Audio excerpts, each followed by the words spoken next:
Breast cancer is still the second leading killer of women in the United States.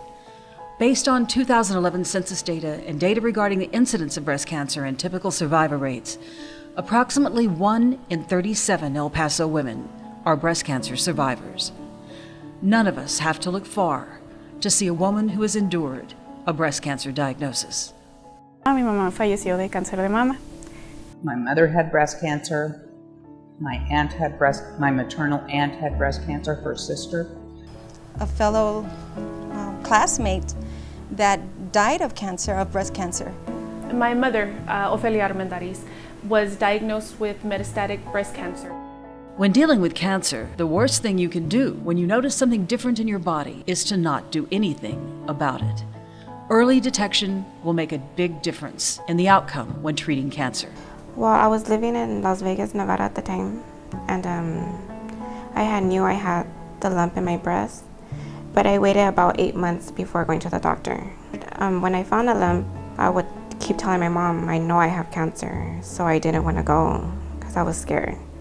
So I was really sick in Las Vegas, so I went to the hospital over there, and it was confirmed that I had stage 4 breast cancer. It had spread to the bones.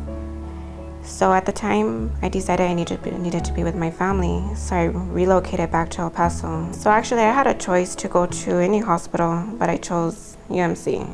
And I've been getting treated here for 2.5 years now. And then after chemo, I had surgery, and I had a double mastectomy. The cancer was so bad in the breast, they can't even believe it, how better I am doing. So I am very thankful. If I would have went to the doctor sooner, it would have been a little bit easier. Yes, my mom ended up losing her job. And it felt bad because it was probably because of me. For all our friends and loved ones who had breast cancer that are not here with us today, many are. That is due to improved care, new protocols, and an emphasis on early detection. Un segundo es importante. Tienes un tumor, es cáncer, entonces lo que piensas tú, y híjola, no, pues es lograr el minuto de tu vida, el segundo de tu vida, y sobre todo piensa uno en su familia. Y gracias a Dios por la mano de ellos y el tratamiento que me dieron, pues aquí estoy, voy a sobrevivir. Breast cancer screening and prevention have a significant impact on cancer awareness, clinical care, and a positive outcome. Due to the work of Dr. Zena Nali and her team, University Breast Care Center is now a nationally accredited breast care program, the first and only one in El Paso. The Breast Cancer Center, by the National Accreditation of Breast Program, is a credential, a title provided to breast centers that have achieved and demonstrated the highest quality in the care of patients with breast diseases, including breast cancer. They have to have specialists dedicated for breast cancer care. Would make it very easy for patients, any patient, regardless of insurance or resources, to have access to the best quality care for breast diseases and breast cancer. So now there is really no reason for the patient to travel elsewhere or to seek care other than here at UBCC. We called MD Anderson in Houston. So they said we were in very good hands down here in El Paso with Texas Tech, that they're one of the best, UMC and Texas Tech are one of the best hospitals in the United States. Breast cancer is a costly illness. It can take a toll on your health, your emotions, your time, your relationships, and your wallet. There will be unforeseen and unexpected charges, and even the best health insurance won't cover all your cost. Fui primero a la clínica de UTEP.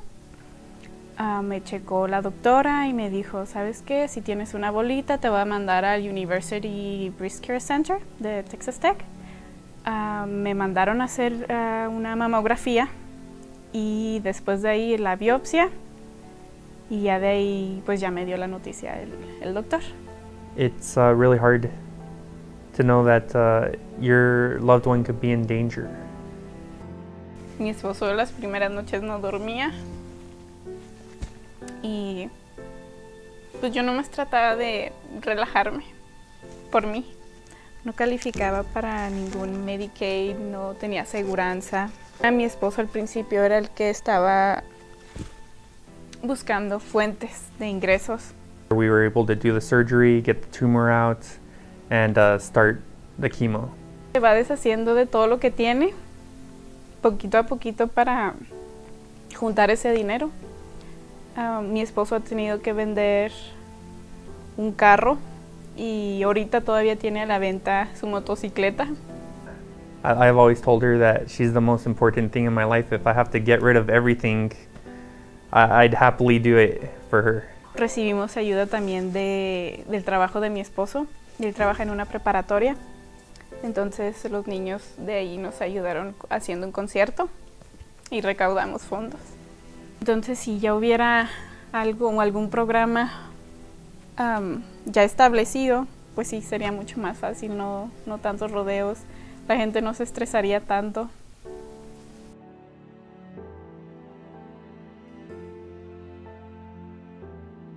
With your support, University Medical Center Foundation will cover approximately 30 physician visits at UBCC over the 5-year cancer regimen for up to 50 qualified breast cancer patients each year.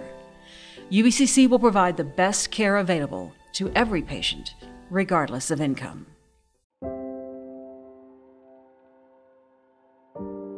Me sentí una bolita en el seno y yo pensé que era algo anormal. Yo hacía 7 años que no me hacía yo una mamografía. Y entonces el doctor me preguntó y yo le dije, pues la verdad. Y me dijo que tenía que hacerme una mamografía. Me la hice y salió mal. Luego me dijo que tenía que hacerme una sonografía, también salí mal. Y luego me dijo que de la biopsia y salió mal, y luego me dio la noticia de que tenía yo cáncer. Le dije, ok, y ahorita ya mi esposo no está, así se queda, no más cirugía, no más nada. Porque entonces se encuentra uno que ya no, económicamente no podía yo. Y me empezaron a hablar de que ellos me podían ayudar, y me empezaron a ayudar económicamente.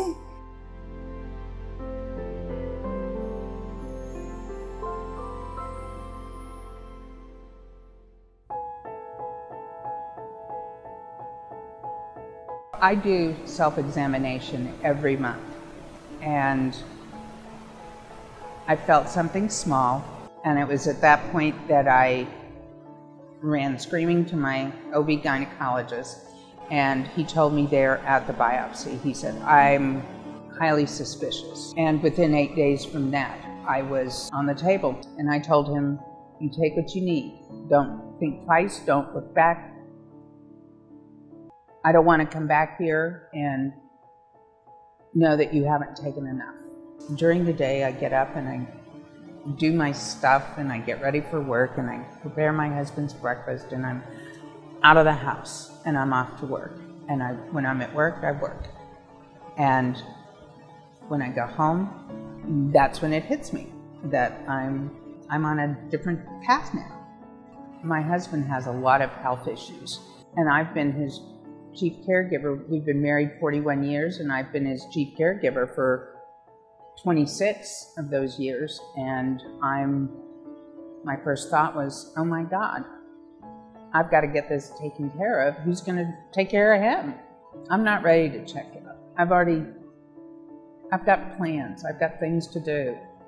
A nurse told me to embrace the cancer, and I told her I would not do that. It was something I refused to do, that I will embrace the treatment. I will do what's required of me to get past this, but I am not going to embrace cancer. This is not going to define who I am. Absolutely not. But it has been a real head game. Dr. Nolly is very, very competent. I'm very comfortable with them. I guess I must be, because I'm really getting over all of my modesty. I'm just not even flinching anymore when I gotta hang it out there. Well, It wasn't until I was seen by the oncologist that I realized how grossly underinsured I was. Because I have a business that I don't take anything from, I had to go for a personal loan for this. I just didn't know where I was going to draw the funds from. Do what you can to protect yourself against something like this. And I'm not just talking physically, I'm talking financially as well, and emotionally, because it is a ride. Being an accredited breast care center also means being able to perform studies and find new ways to treat the diseases of the breast, giving newly diagnosed breast cancer patients a considerable improvement in their quality of life. You have to have multiple doctors dealing with a certain disease like breast cancer, sitting together and meeting on a regular basis and discussing all the cases. So we have medical oncologists like myself specializing in breast cancer. We have the breast surgeon who are specialized in treating breast cancer and operating on patients with cancer. We have the pathologist. We have the radiologist who looks at the mammograms. We have also clinical research coordinators who provide options for clinical trials. We also have genetic counseling specialists who decide which patient would need genetic testing to detect if they have certain gene that predispose them to breast cancer. So we have a multiple disciplines involved in the care of this one patient. No one ever sits around and says, you know, I wonder if I'm going to get breast cancer one day. I just don't think that that happens. I think that it's always a shock. The reason that I went from a 40% 5-year survival rate to now an 85% 5-year survival rate is because of the work that doctors are doing, because of the money that people give in order to help research different causes, to help the cancer patients get through their treatments. Pink isn't for girls. Pink is for warriors. A lot of us out there aren't warriors, and we don't think we're warriors, and sometimes we get discouraged because we're dealing with this type of a thing. But with just the support and the people that, you know, rally around us on a daily basis, we're able to feel like we're warriors, you know, like we're generals in an army, and all the people behind us are our army. And you know, this being, you know, for fundraising purposes, you know, I just want to ask everybody to join. I mean, you know, join the army, be a soldier. You know, I mean, we can't, luckily we're not all on the front lines, but for those of us that are on the front lines, it makes us feel a whole lot better knowing that we have an army behind us to help. So. Son unas experiencias que no se les deseamos a nadie, a nadie, a nadie. Me han ayudado mucho y yo les estoy muy agradecida, muy agradecida. Y que le damos gracias a Dios, y que de mi parte están en mis oraciones todos los días, porque Dios los proteja y les dé más para que sigan ayudando a toda la gente que en realidad lo necesita.